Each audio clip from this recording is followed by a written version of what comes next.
If you're in your first year of Muay Thai, there's a good chance you're trying to focus on everything at once. Footwork, conditioning, sparring, what kind of gear you need, watching social media, people saying you should be doing these combos, seeing everybody around you, why is this person better than me? Who's been training longer than me? The new guy that came in, are they better than me already? All right. And that overwhelm is one of the biggest reasons people quit early in Muay Thai. And if you're a coach listening to this, I want you to think back just for a second, back to your first class, your first week, your first month, your first year. Because today's episode isn't just for students, new students in Muay Thai.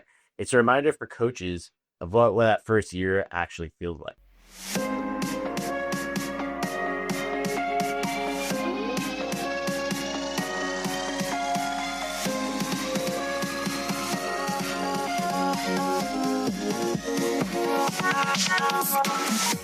Episode of the Pu'u Muay Thai Podcast is brought to you by pmtlifestyle.com.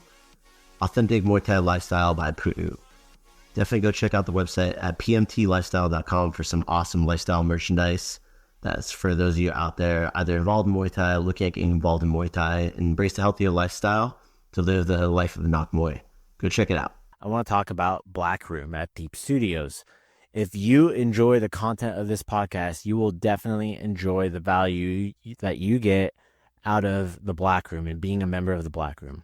What it is it's a subscriber-based way to support the podcast. If you enjoy the podcast and want it to continue, I'm asking for your help.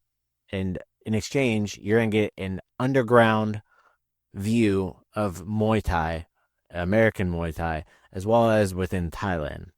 We have people who are now working on the ground in Thailand that are helping us get media, content, all that stuff. We're posting it there on Black Room, as well as behind-the-scenes footage of the podcast recordings when we're recording. After I stop recording for stuff that we broadcast, we put some subscriber-based only content on there. So you're going to really get a lot of value out of that subscription. Okay, it's not just supporting the podcast. We also have podcast subscriber-only merchandise that's coming out as well here in 2024. So you have to be a part of the Black Room in order to get access to that. So I'm asking you for your help on that, but I know that it's not so much of you helping me. It's going to be us giving you a ton of value that you're going to get and just enjoy it. And it's only $5 a month. All right, you can cancel it anytime. Every little bit counts. Please go join it. The link is down in the show notes. All right. Anyways, sit back and enjoy the show. Sawadee Krap. My name is Jonathan Pu'u. I'm the founder of Pu'u Muay Thai and host here on the Pu'u Muay Thai Podcast. I've trained, fought, officiated, coached, and been involved in Muay Thai for close to 2 decades now, and I've worked with thousands of beginners over the years. If there's one thing I know for sure, it's this. Most people don't quit Muay Thai because it's too hard. They quit because they're focusing on the wrong things, or no one helped them focus on the right ones. So let's talk about what students should focus on in their first year. The first thing to focus on is showing up consistently. Not 5 days a week, not every day, consistent. Think 2 to 3 days a week, every week for a year. It'll beat random bursts of motivation every single time. Trust me.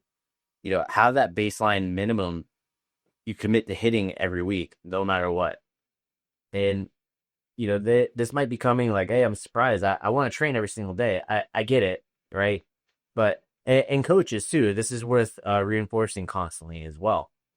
Consistency matters more than intensity in year one. That young student, one of the ones that might be listening to this also, who wants to train every single day, goes hard for 3 weeks, right? They show up every day, and you see them kind of run themselves ragged, and then they disappear and they cancel their membership or their training program. We can prevent that by setting better expectations and keeping them in for the long term. All right. I'll get into that more in a bit as well. So the second focus is fundamentals. After Muay Thai, we go in this order: balance, basics, technique, offense, defense. Very simple, right? Students don't need to look sharp yet. They just need to be stable and coordinated. And coaches, remember, what feels basic to you is brand new to the student. All right. So, and I'll get into that more as well in a bit. But rushing fundamentals is one of the fastest ways to create frustration for your students. All right. I know it might be your millionth time correcting a teep. All right. If you're throwing front teep, you're talking about big teach on the curriculum again. All right. If you're teaching off the curriculum, like we at Pu'u Muay Thai, it might be your millionth time. But remember to be just as excited teaching it as you were when you first learned it. Right. Because you had to put yourself in your student shoes. If you're a student, you're new, you're probably nodding your head like, yeah, I love learning this stuff. Right. Your students will match that energy. The third focus is listening and learning. In the first year, a student's job isn't to prove anything. It's not to prove anything. You're not trying to prove anything. You're trying to learn. You can barely walk, right?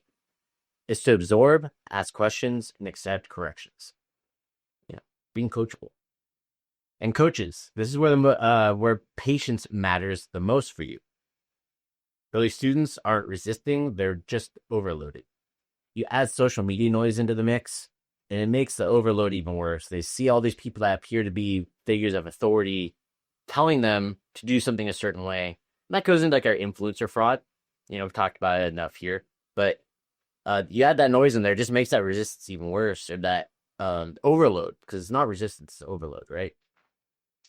So as a coach, your clarity, your mentorship, and quality training are what help the students stay. All right. If you're listening as a student, talk to your coaches. The fourth focus is conditioning through training, not punishment. Students don't need extra workouts. They don't need to be crushed every single class. All right. Muay Thai conditions the body naturally when training is consistent. Right. If you're training consistently, you're constantly hitting the bag, pads, sparring. You're doing your bodyweight workouts, jumping rope, jogging. These things that come in with your training. So coaches, if students are always destroyed, they're not going to stay long enough to adapt to your training into Muay Thai. All right, this ties back to that same young student who trains every day after, might be after a breakup, all right, and like with their boyfriend or their girlfriend, and they go all in for 3 weeks, and then they vanish, they disappear, right? And next thing you know, you see the cancellation coming through their card on pile declines, right? So let's talk a little bit about what students should ignore in the first year. All right, so let's talk about what to ignore. You want to ignore comparison. All right, some people trained as kids. They might have done martial arts as a kid.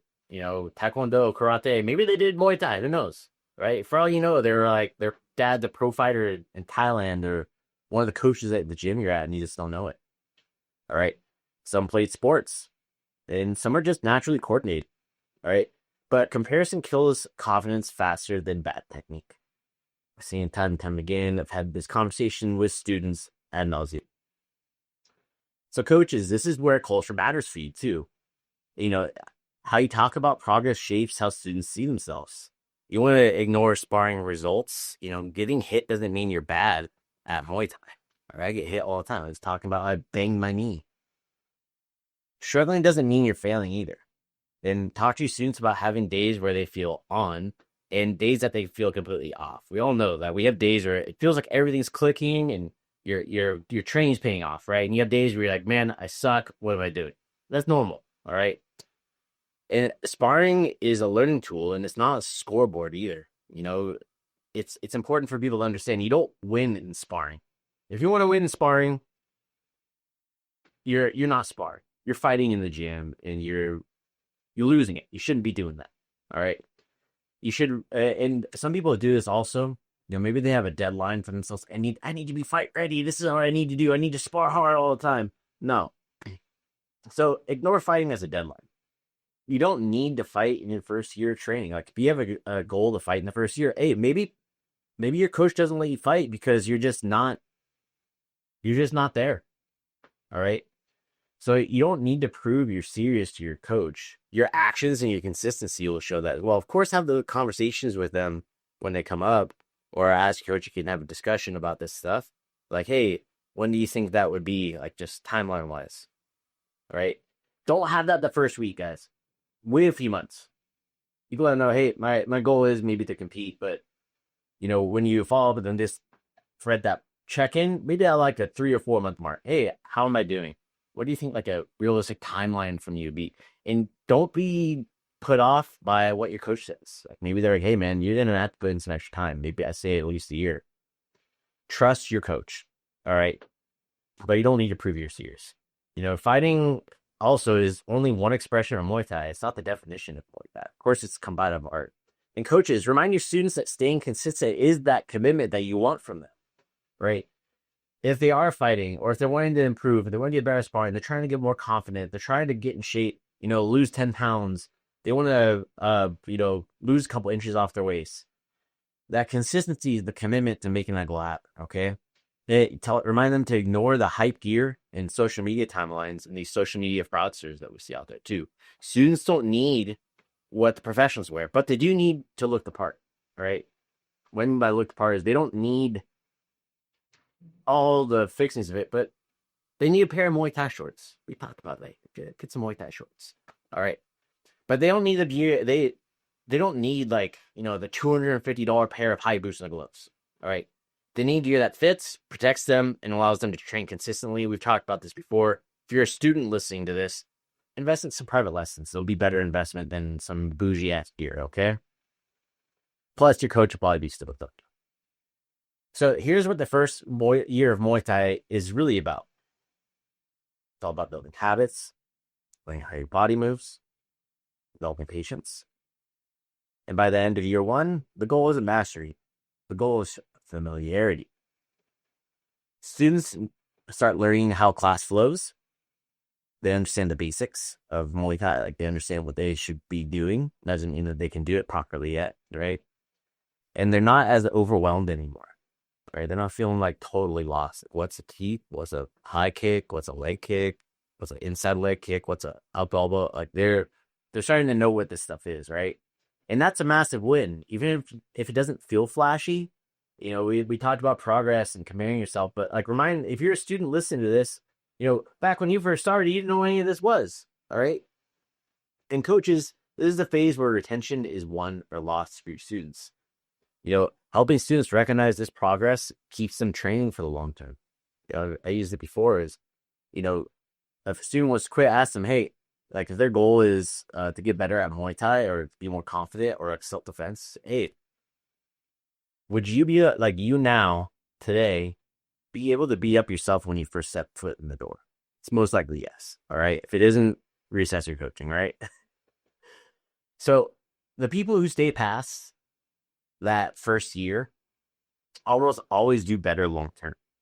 It's not because they're more talented necessarily, and it's not because they're tougher. All right. I'm not the toughest guy. All right. But I outlasted a lot of tougher people who were way tougher than me when I came into training competition too. But they surpassed them because they stopped rushing. All right. They stopped chasing validation. They trust the process. And Muay Thai really rewards patience.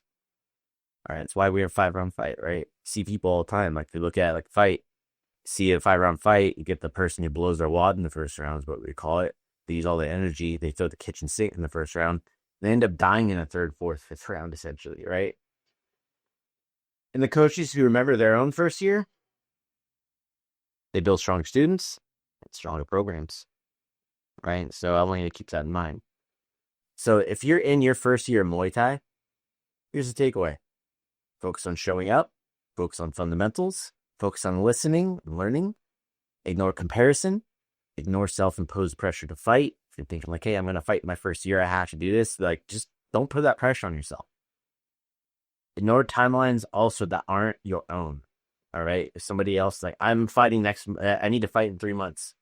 Remember, that's not your timeline. You're on a different timeline. You're on your own path. It's a martial arts journey. You're in a journey of martial arts. Everybody's journey is different and varies. All right. And if you're a coach listening, remember that what the first year felt like for you, because helping someone through it is one of the most important jobs we have in Muay Thai as teachers. After all, it really takes about 2 years to feel you're comfortable with basics, right? So get through that first year. But that's going to be it for today's episode. If you're a student, I want to hear from you. Tell me, what's one thing you're focusing on right now? And if you're a coach, what's one thing you do to help first-year students stay consistent in Muay Thai? You could drop in the comments here on YouTube, or if you listen to this on audio, you can text me. Or if you're here on YouTube as well, you can text me. This is my phone number. It's 805-456-3316. I mean, that's 805 456-3316. I want to hear from you. All right. Yes, I want to hear from you. And yes, it's actually me on there as the recording of this episode. It's me that checks those text messages, that responds. So go shoot me a text, man. You can call me too. I don't usually pick up. Shoot me a text. I think it merits a phone call. I'll give you a buzz. Okay. And make sure you're subscribed here to the Pu'u Muay Thai Podcast for more conversations about training, coaching, and staying in the art of Muay Thai long enough for it to work for you. With that said, I will see you in the next episode. Sawadee Kap. All right, that's going to be it for today. Thank you so much for tuning in today to the Pu'u Muay Thai Podcast.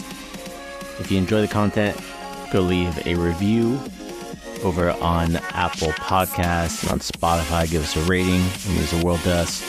Also, if you want to be a guest on the Pu'u Muay Thai Podcast, or if you just want to shout out to your friend, go check us out at podcast.pu'umuaythai.com. You can submit to be able to be a guest on the podcast. You can submit what you want to talk about. Also, if you want to just give a shout out, there's a button for that too. Sawadee Kap.